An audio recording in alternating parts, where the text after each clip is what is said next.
اعوذ باللہ من الشیطان الرجیم بسم اللہ الرحمن الرحیم اللہم صلی علی محمد و علی آل محمد۔ اللہ جل شانہ کا بے حساب کرم احسان اس ذات کا کہ جس نے ایک دفعہ پھر قرآن مجید سمجھنے کے لیے یہاں پہ ہمیں اکٹھا کر دیا۔ آج ہم انشاءاللہ چھٹا پارہ سورہ المائدہ کی آیت نمبر 8 سے اپنا سبق شروع کریں گے۔ سورہ المائدہ آیت 8۔ اعوذ باللہ من الشیطان الرجیم بسم اللہ الرحمن الرحیم یا ایہا الذین آمنوا کونوا قوامین للہ شہداء بالقسط ولا یجرمنکم شنآن قوم علی الا تعدلوا اعدلوا هو اقرب للتقوی واتقوا اللہ ان اللہ خبیر بما تعملون۔ یا ایہا الذین آمنوا، اے ایمان والو۔ اللہ تعالیٰ ایمان والوں سے مخاطب ہیں اور اپنا حکم سنا رہے ہیں ان کو۔ اللہ کا حکم مانتے ہی وہ جو ایمان والے ہیں، اے ایمان والو، ایمان کا تقاضا ہے اللہ کی بات مانو۔ کیا؟ کونوا قوامین، ہو جو تم سب قوامین، مضبوطی سے قائم رہنے والے، للہ، اللہ کے لیے، یعنی اللہ کے لیے کیا؟ اللہ کے دین کے لیے، اسلام کے لیے، شہداء، گواہی دینے والے، بالقسط، انصاف کی۔ اے ایمان والو، تم انصاف پہ قائم ہو جاؤ اللہ کے لیے۔ اب جب انسان اللہ کے لیے انصاف پہ قائم ہوتا ہے تو پھر وہ انصاف اس کے اپنی ذات کے خلاف ہوتا ہے۔ اس کے اپنے قریبی عزیز، بے شک والدین کیوں نہ ہو، بہن بھائی کیوں نہ ہو، کوئی بھی ہو، تو وہ سچی بات کرتا ہے، حق کی بات کرتا ہے، وہ بات کرتا ہے جو کل قیامت والے دن اپنے اللہ کے حضور کھڑے ہو کے اس کا جواب دے سکے گا کہ یا اللہ، یہ میرے پاس گواہی تھی اور میں نے یہ دے دی ہے۔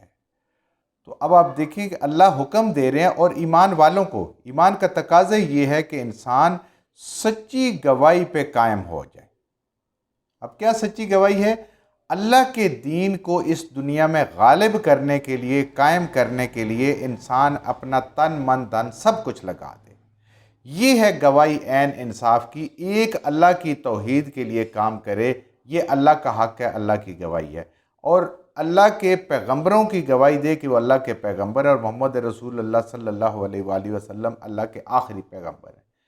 یہ اللہ کے ساتھ گواہی، اللہ کے نے پھر دین کی گواہی دی۔ اللہ نے اس دین کو پسند کیا، اسلام کو، اور خود کو اللہ نے کہا کہ اپنے آپ کو مسلمان کہو۔ انسان اس پہ قائم ہو جائے، اور پھر معاشرے کے اندر جہاں پہ ضرورت پڑے تو حق کرنے والوں کا، حق والے جو لوگ ہیں ان کا ساتھ دے، اچھائی میں ساتھ دے، اور برائی میں لوگوں کے ساتھ تعاون نہ کرے، برائیوں سے اجتناب کرے، خواہ وہ انفرادی ہوں یا قومی سطح پہ ہوں۔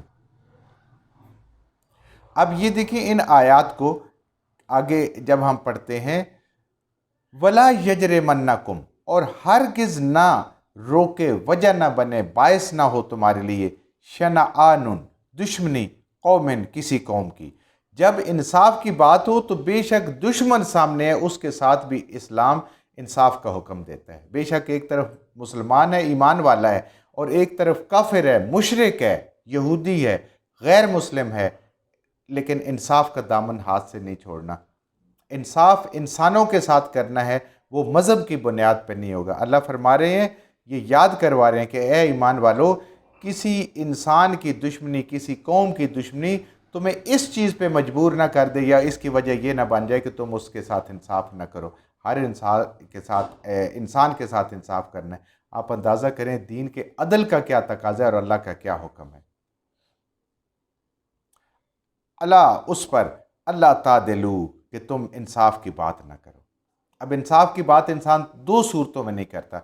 یا تو کسی کے ساتھ انسان کو زیادہ محبت ہوتی ہے تو انسان اس کے بارے میں کوئی گواہی نہیں دیتا، کوئی سچی بات نہیں کرتا اس محبت کے غلبہ آنے کی وجہ سے، یا انسان کو دشمنی ہوتی ہے کسی کے ساتھ تو اس کا حق بھی بنتا ہے، انسان اس کو حق دینے کے لیے تیار نہیں ہوتا۔ تو اللہ تعالیٰ نے دونوں چیزوں کا ذکر کر دیا کہ کوئی بھی صورت ہو تو آپ کو ایمان والا کے ایمان کا تقاضا یہ ہے کہ جب اس کے سامنے گواہی آئے، حق بات آئے، سچی بات آئے تو وہ سچی بات کرے۔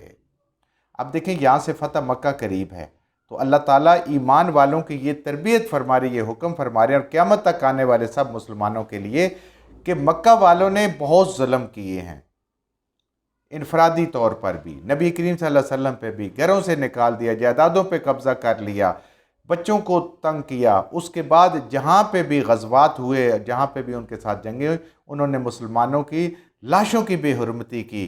وہ جو ان کا ایک طریقہ کار تھا، ان کے کان کاٹ دیے، ان کی آنکھیں نکال دی، ان کے ناک کاٹ دی، ان کے اعضاء کو کاٹ دیا، یہ سارا کام مشرکین نے کیا ہوا تھا۔ لیکن رب کیا فرما رہا ہے کہ اب آپ نے مسلمانوں یہ نہیں کرنا، یہ ایمان کا تقاضا ہے۔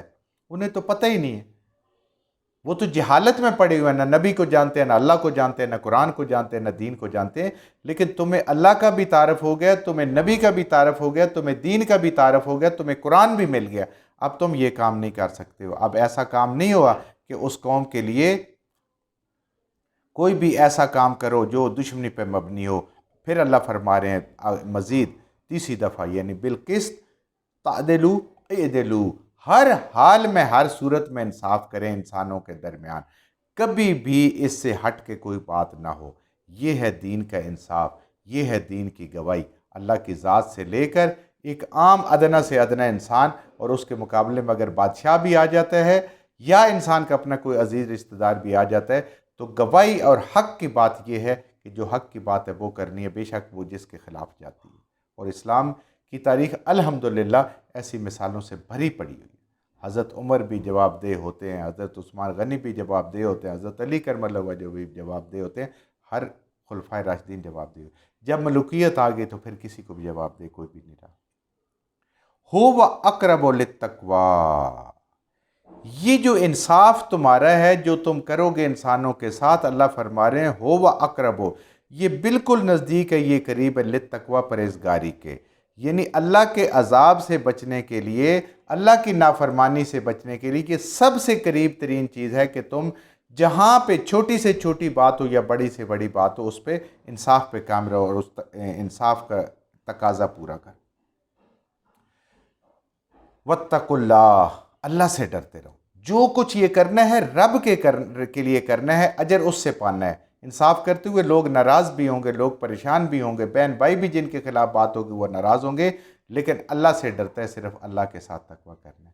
اب انسان ذرا ایک دفعہ اس پہ غور کرے کہ جب اللہ تعالیٰ کفار کے ساتھ، مشرکین کے ساتھ، غیر مسلم کے ساتھ انصاف اس حد تک اس پہ زور دے رہے ہیں، اور اتنا اللہ تعالیٰ اس کو کہہ رہے ہیں کہ یہ اللہ کی نافرمانی سے اور اللہ کے عذاب سے بچنے کے لیے قریب ترین چیز ہے، بہترین چیز ہے، تو ایک مسلمان کا مسلمان کے اوپر کیا حق ہے؟ تو وہاں پہ انصاف کا تقاضا کیا ہوگا، اور کس لیول کے انسان کا انصاف ہونا چاہیے کہ جو انسان مسلمان کے ساتھ کر رہا ہو۔ الحمدللہ یہ ہے دین، یہ ہے قرآن، اللہ کرے ہمیں یہ سمجھ آ جائے۔ ان اللہ خبیر بما تعملون، بے شک اللہ تو تمہارے ہر عمل سے باخبر ہے، یا اللہ تمہیں جو اعمال تم کرتے اس سے پہلے خبردار کرتے ہیں کہ جو اعمال کر رہے اس کا نتیجہ آخر میں کیا نکلنا ہے، کتنا اچھا نکلنا ہے اور کتنا خراب نکلنا ہے۔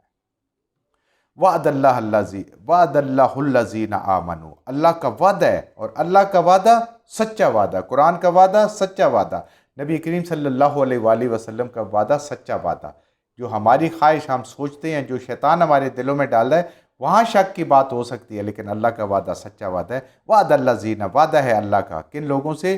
آمنوا وعملوا الصالحات، وہ لوگ جو ایمان لائے، جنہوں نے کلمہ پڑھ لیا، وعملوا الصالحات، یعنی جن کو ایمان پہ کامل یقین ہو گیا، وعملوا الصالحات، پھر انہوں نے نیک اعمال کیے۔ اب اس نیک اعمال کو اگر ہم پچھلے آیات سے جوڑیں تو جنہوں نے دنیا میں عدل اور انصاف کو قائم کیا انسانوں کے لیے، جیسے کہ اللہ تعالیٰ نے حکم دیا اپنے قرآن میں، اور انہوں نے سچی گواہی دی جہاں پہ بھی اس کی ضرورت پڑی، جیسے کہ اللہ نے سکھایا ہے، تو اللہ فرما رہے ہیں ایسے ایمان والوں کے ساتھ وعدہ ہے اللہ کا، لہم مغفرۃ و اجر عظیم، اللہ ان کے گناہوں کو معاف فرمائے گا، اللہ ان کے گناہوں کو بخش دے گا، اور ان کو اجر عظیم، ان کو بدلہ بہترین اور بہت بڑا بدلہ عطا فرمائے گا، جنت عطا فرمائے گا، جہنم سے بچا لیں گے۔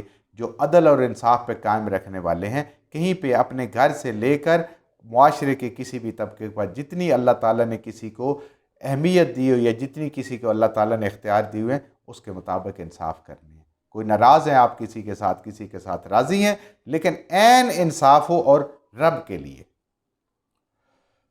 والذین کفروا، اب ان کے مقابلے میں وہ لوگ کہ جو اس عدل اور انصاف کو قتل کریں گے، کفر کریں گے، اس کا انکار کریں گے، وَكَذَّبُوا بِآيَاتِنَا، اور ہماری اس قرآن کی آیات کو جھٹلائیں گے، ہمارے قرآن کے حکموں کو جھٹلائیں گے، یعنی وہ لوگ جو ایمان بھی نہیں لائے، اعمال صالح بھی نہیں کیے، قرآن کو بھی نہیں سمجھا، قرآن کی آیات کو جھٹلا دیا ہے، خواہ انہوں نے عملی طور پہ کہ مانا یہ قرآن اللہ کی کتاب ہے لیکن اس پہ عمل نہیں کیا، یا انہوں نے عقیدے سے جھٹلا دیا کہ قرآن اللہ کی کتاب ہی نہیں، نہ اس کو پڑھتے نہ سمجھتے ہیں۔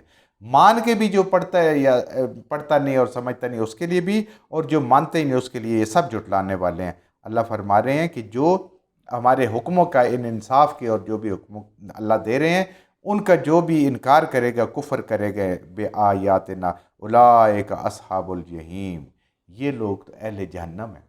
اللہ فرما رہے ہیں یہ انہوں نے اپنے آپ کو ہلاکت میں ڈال دیا، یہ جہنم میں چلے گئے، یہ صاحب جہنم ہے۔ جو بھی اللہ کے آیات کو جھٹلائے گا اپنے عمل سے یا اپنے قول سے یا اپنے عقیدے سے، اللہ فرما رہے ہیں کہ وہ صاحب جہنم ہے۔ یا ایھا الذین آمنو، اے ایمان والو، پھر اللہ تعالیٰ ایمان والوں کو کہہ رہے ہیں اذکروا نعمت اللہ علیکم، یاد کرو، شکر کرو ان نعمتوں کا جو تمہارے اوپر اللہ نے کی ہیں۔ سب سے بڑی نعمت انسان کی ایمان کی دولت ہے۔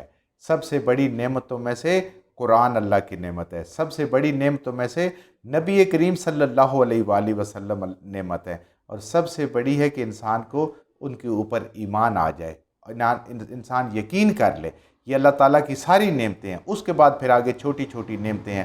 اللہ نے صحت عطا فرمائی، اللہ نے کسی کا محتاج نہیں کیا، اللہ نے اولاد عطا فرمائی، اللہ نے بہن بھائی عطا فرمائی، ماں باپ عطا فرمائے، رشتہ داریاں عطا فرمائیاں، اور کھانے پینے کے لیے فراوانی اللہ تعالیٰ نے، یہ ساری نعمتیں اللہ کہہ رہے ہیں ان سب کو یاد کرو، ان پہ اللہ کا شکر ادا کرو علیکم جو اللہ نے تمہارے کی ہیں۔